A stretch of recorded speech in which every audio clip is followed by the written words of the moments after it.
So thanks everyone for joining.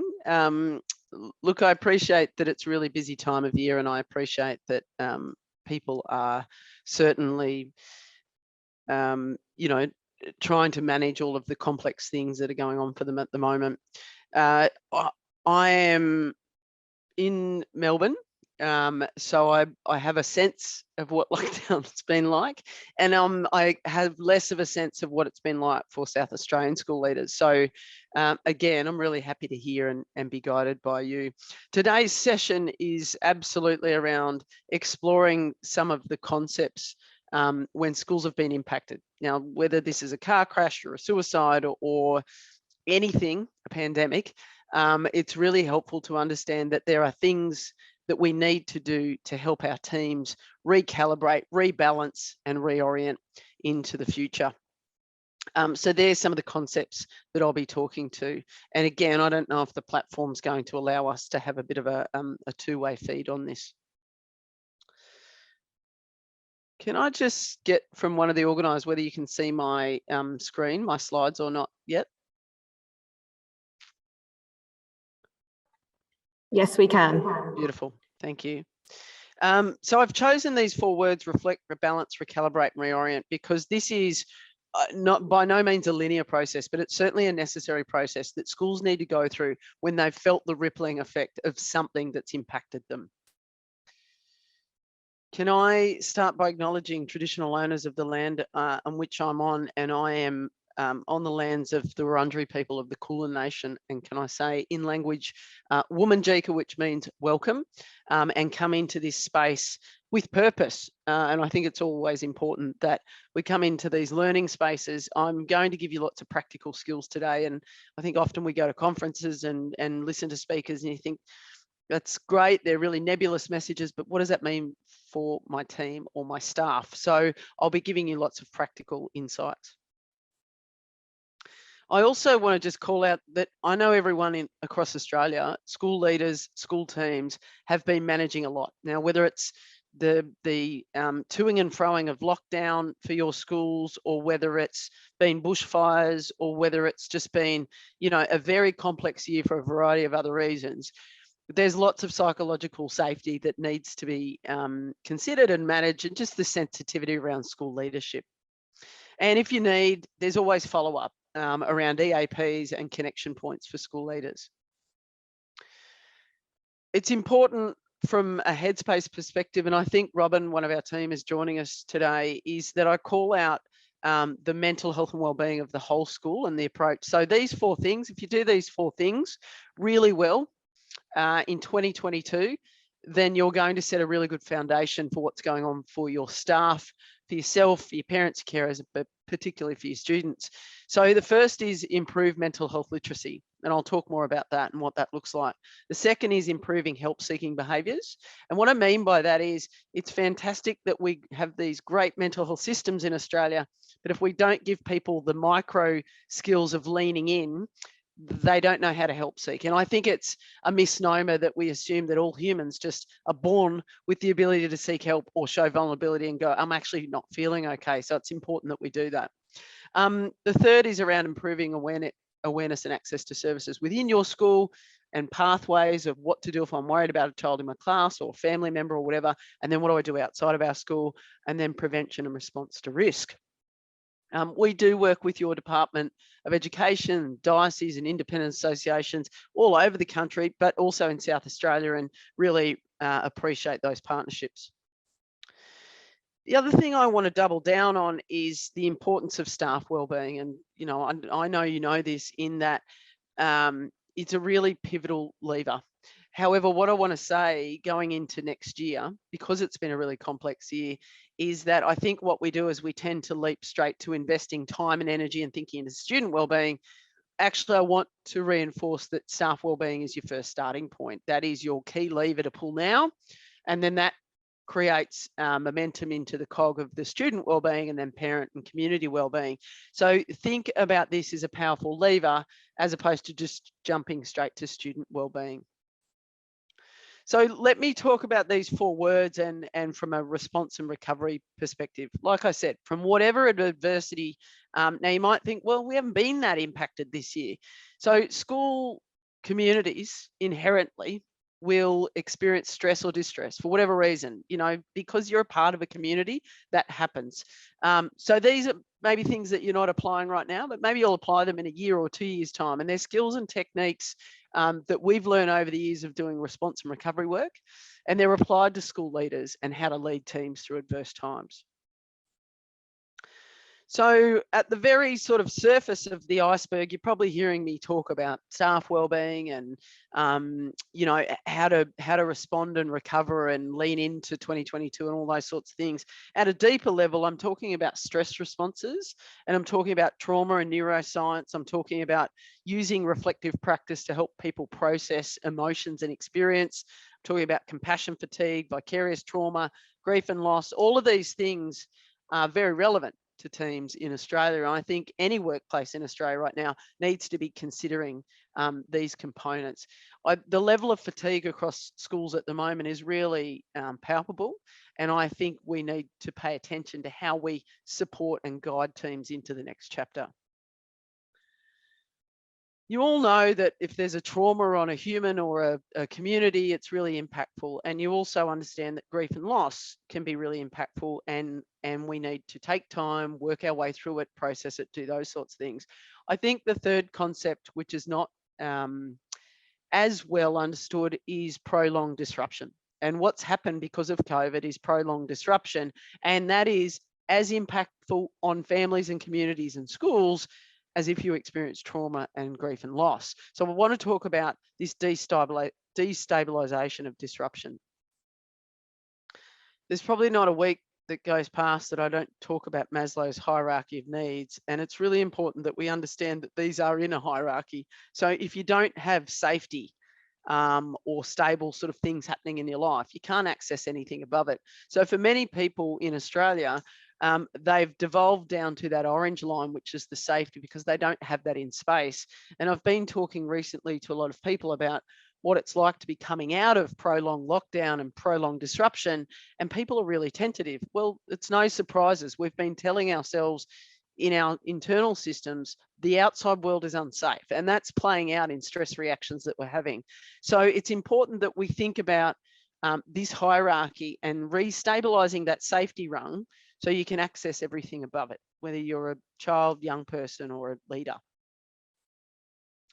You will have heard of Brené Brown, and she has talked about this pandemic experience being, that we're reacting to a loss of control. And we're reacting to an environment of feeling unsafe, whether you do or you don't. But we're battling our cognitive response, our emotional response, and our stress response.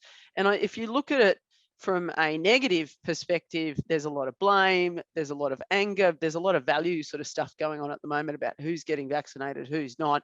And I think being able to check yourself and looking, if you're doing a lot of outward blame, it's probably you discharging some of the stress that you've got.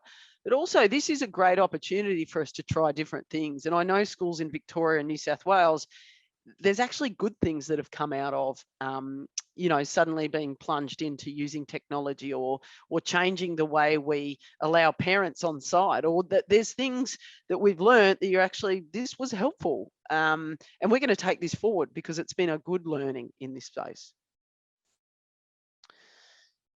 This is a really good picture because it kind of depicts schools in Australia in that we've all been through the same storm, but we're actually on quite different vessels, and we have different assets and, levels of resilience available to us. And some of us are far less impacted than others.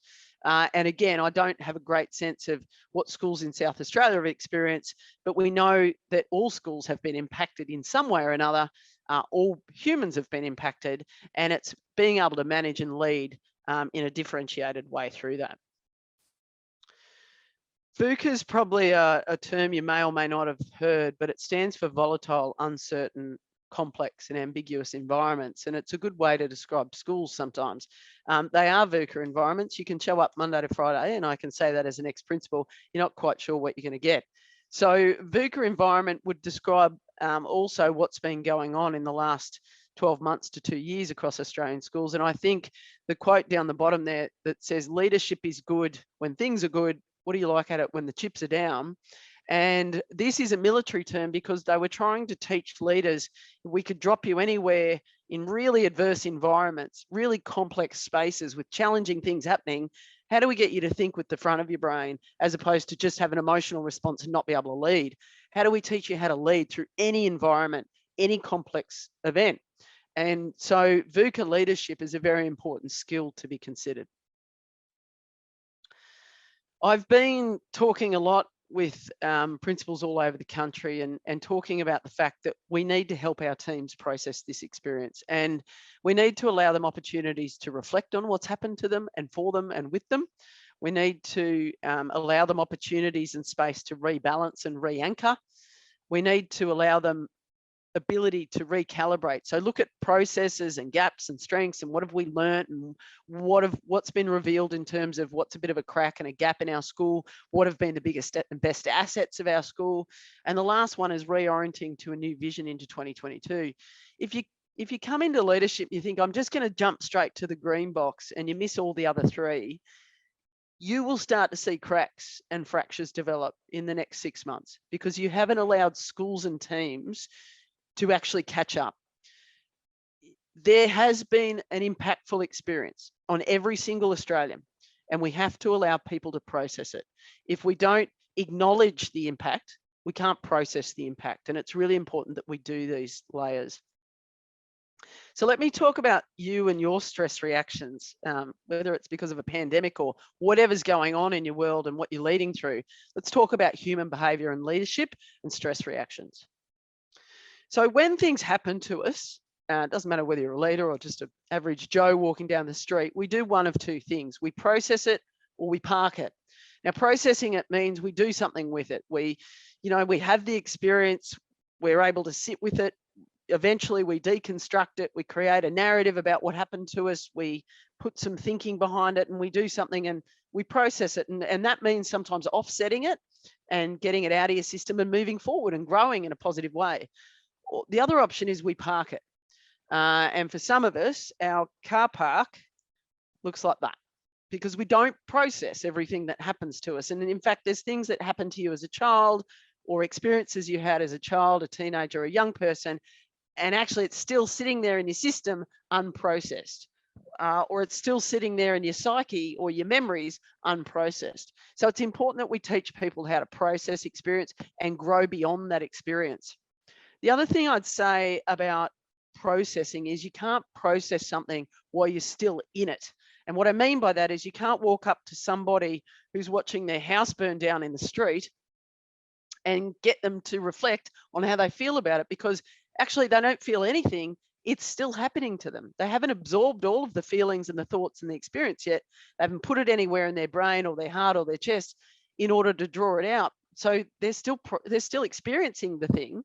I can't process it. So it's important that we wait for a little bit of time before we do this processing space. So one of the major skills that I think leaders and contemporary leaders in Australian schools will need to develop is this reflective practice. And you can do reflective practice with your leadership team, or you can do reflective practice with your network of principals up the road. Reflective practice is regular opportunities every week to talk, reflect, think, recalibrate and move on using that learning. It strengthens your leadership skills, it strengthens your regulation, it strengthens your conversational processing techniques, and it helps you offset stress. And it essentially at the core is it's about opportunities to slow down so you can speed up, or to pause so you can perform. And I think they're really important concepts. The power of reflection in these sorts of sessions is not in the moment. It's after, it's a couple of hours later when you're shopping at Coles that you go, oh, that thing is still rattling around in my head, or that thing is just sitting with me. I keep ruminating on it. And it's important that you sit with that because there's a reason that you're processing it. And that's a really helpful thing. So I don't think we've been able to unmute anyone, or we've got, can we unmute people at all in the crowd? We can unmute people, but only individually. Okay. Okay, let's do this. If I'm showing you some pictures, so I use imagery and symbols to help people do reflective practice, and I do this with teams and leaders and whatever. I want you to choose a symbol or a picture that is speaking to you right now about kind of how you're feeling about the world, or where you're at in your space, or how you're feeling about your school at the moment, or what's going on. So if somebody could choose an image and put your hand up and just talk to why that's speaking to you. This may or may not work, but we'll give it a go because we're innovative and we're using tech.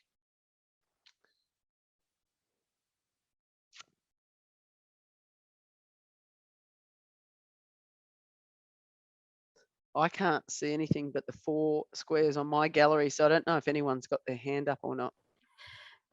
Kristen, no one is raising their hand at the moment. Copy that. So Okay. I will keep trying for you. That's all right. I'll move forward. But the point of, I guess, showing you this is the use of imagery and the use of symbolism to get people to draw on how they're feeling and thinking and what's going on for them. I like this picture because it's depictive of a very old school approach to resilience. This is what my father would have considered was resilience: is weather the storm, be unyielding, unbreakable, never show vulnerability, never show anything's going on, and don't crack basically under the pressure. And it's not a very helpful definition of resilience. This is a much more contemporary view of resilience: is you are the buoy or the buoy at the top of the water, and you will inevitably get flung around in storms in life. You know, crappy stuff happens to us, whether we're leaders or not. And if you're anchored well to strong, solid anchors, you can be flung around, but only to a certain point. And in fact, it teaches us to lean into distress. And eventually we're going to come back to a good balanced space when the water calms down. So it's important that we know what our anchors are. Now, our anchors are things that we need in place every day that keep us strong, solid, balanced, calm. It might be you need your coffee in the morning. You need to see your kids and be around your family. You need to have quiet spaces. You need to write lists. They're tiny, ordinary things, but they're incredible, and they're strong anchors that keep us in this balanced space. And this is where we really need to understand our self-awareness about what keeps us balanced and regulated and in that anchored zone. So I want you to think right now about your anchors and what you need in place in order to kind of keep you coming back to a good balanced position.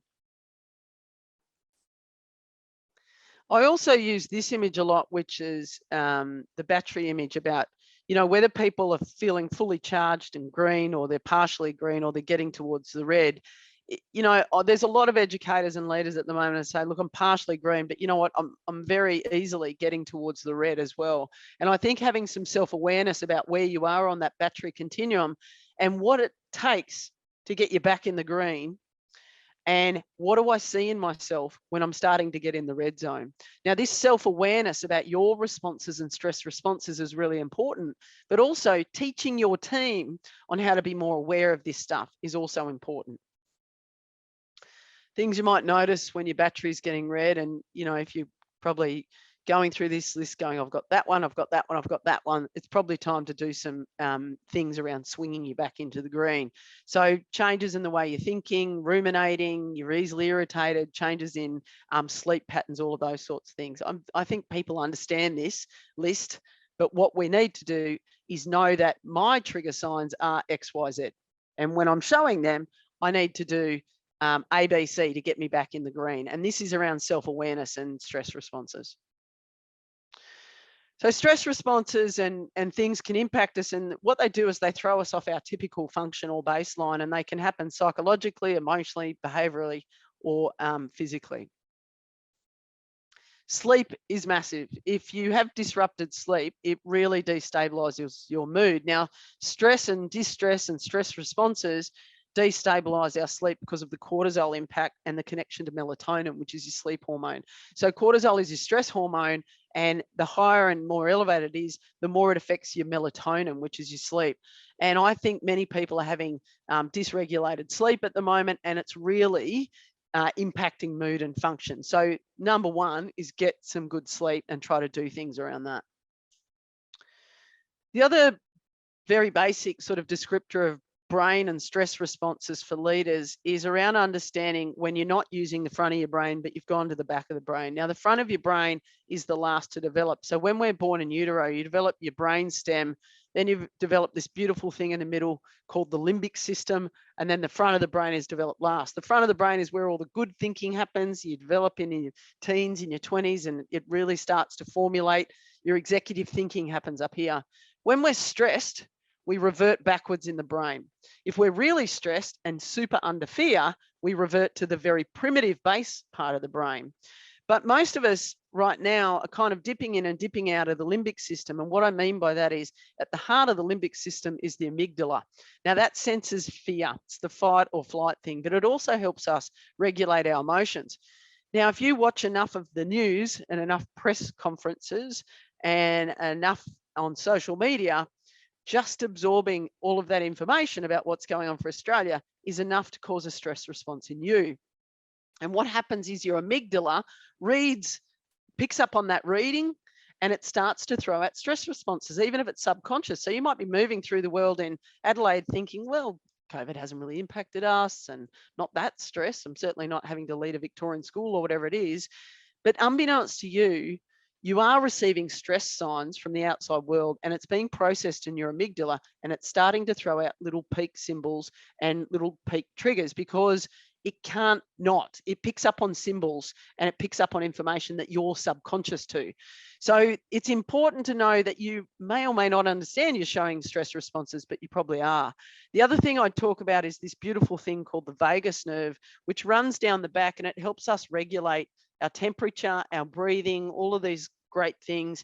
And this is also where we see stress responses. So, you may not be aware that you're having a stress response because your amygdala is giving you it. But just be conscious, you may be in that state.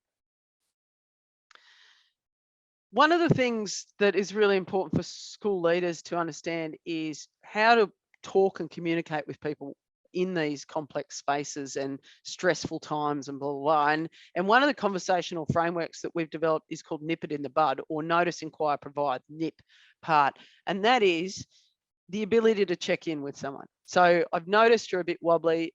You seem really fatigued.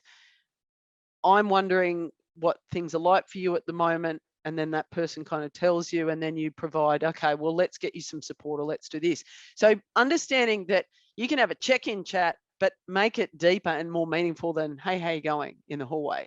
Like actually have some structure behind it. And that's a whole other talk, but we've given you a 3-step framework, which is really good.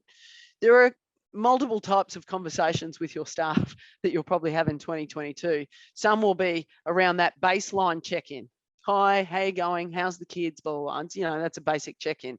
The next check-in is nip it in the bud. That's when you're worried about someone's well-being, or they're a bit wobbly, or you really are starting to notice some risk and warning signs because they're not functioning well.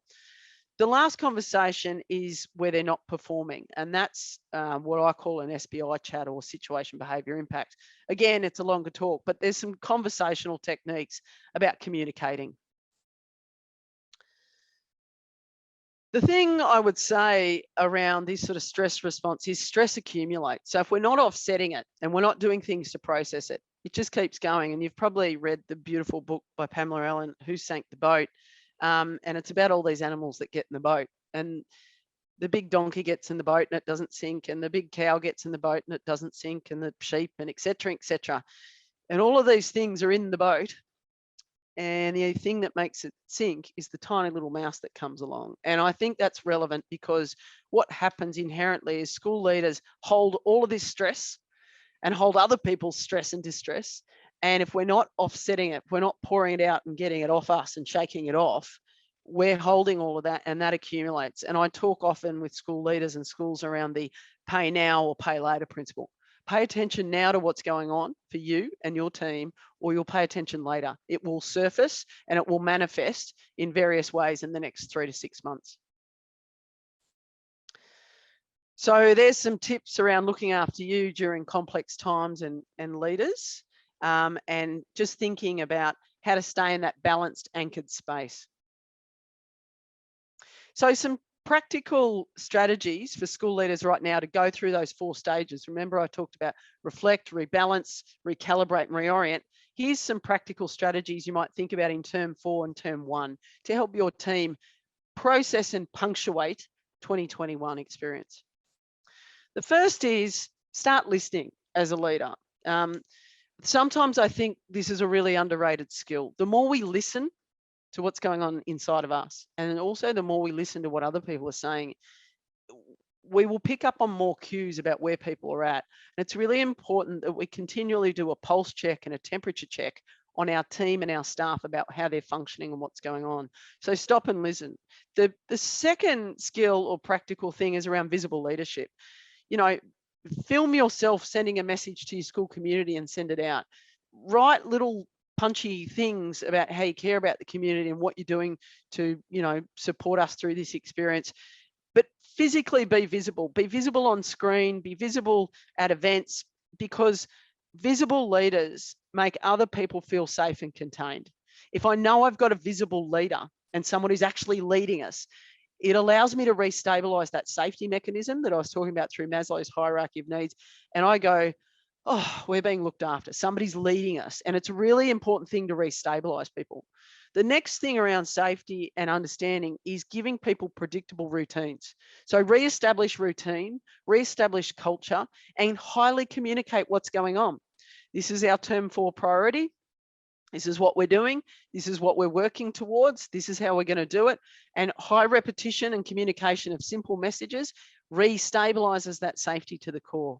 The other thing is shorten your vision. Talk about term 4, maybe talk about term 1, but don't go too far into the future. It stresses people out. They just need you to stay in the present at the moment and guide and lead them in the present. Develop your strong soft skills. So that's communication, listening, empathy, all of that sort of stuff. The next one is regular check-ins. Get a temperature check on your team every week. Create opportunities where you're temperature checking every week and using those skills. Upskill your kids, parents and teachers in mental health literacy and help seeking. And remind people around these opportunities to re-anchor, school barbecues, farewells, morning teas. They feel like little things, but they're powerful, powerful things to re-anchor and recalibrate people back into the core of the community and that sense of connection and safety. Embed reflective practice in your leadership meetings and create opportunities to recalibrate and develop a more positive narrative. Like, get to the end of the year and do a session with your staff around what are we proud of, what helped us get here, what made things easier, what did we learn, and how do we go forward into 2022. Lots of opportunities to reset and talk as a leadership team, and opportunities to reorient. We used to talk about SWOT analyses, but do a SOAR analysis. It's a more contemporary approach. Make sure you pulse check and temperature check your staff. Be aware of where they're at, what they need from you, and how they're traveling. Just finally, we've got some terrific resources, and I think Robin might be online. She's our South Australian manager for BU and implementing BU across all South Australian schools. There's some terrific resources available for you in staff wellbeing. We know that this is a really powerful thing to make sure that they're anchored first and then everyone else anchors off them. Just to finish up, I think it's important that we think about collegiality with other leaders at the moment. It's, we've all had a fairly shared experience, and I think it's important that we understand that we have to process this experience in order to grow beyond it and get into 2022 and function from it. So I'll stop sharing there, and I don't know if there's questions or anything.